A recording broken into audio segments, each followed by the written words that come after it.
हे friend, मैं हूं आपका होस्ट हसन और आप देख रहे हैं यूट्यूब चैनल टेक्निकल मैटर्स। इंशाल्लाह आज की इस वीडियो में आपको 64 बिट और 32 बिट के डिफरेंस के बारे में बताऊंगा।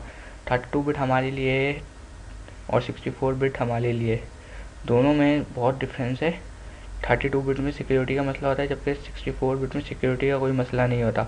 और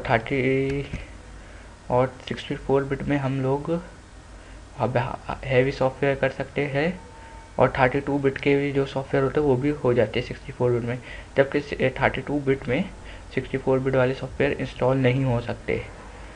और बाकी दोनों की सिक्योरिटी का मसला होता है और बहुत सी वजह की वजह से। और पीसी की और जो रैम होती है जो 32 बिट पे खाली 2 GB पे हो सकती है, जबकि 62 बिट पे हम लोग मिलियन में भी GB रैम लगा सकते हैं।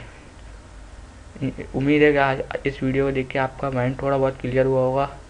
अगर ये वीडियो पसंद आई तो लाइक करें, शेयर करें और सब्सक्राइब करें। Thanks for watching.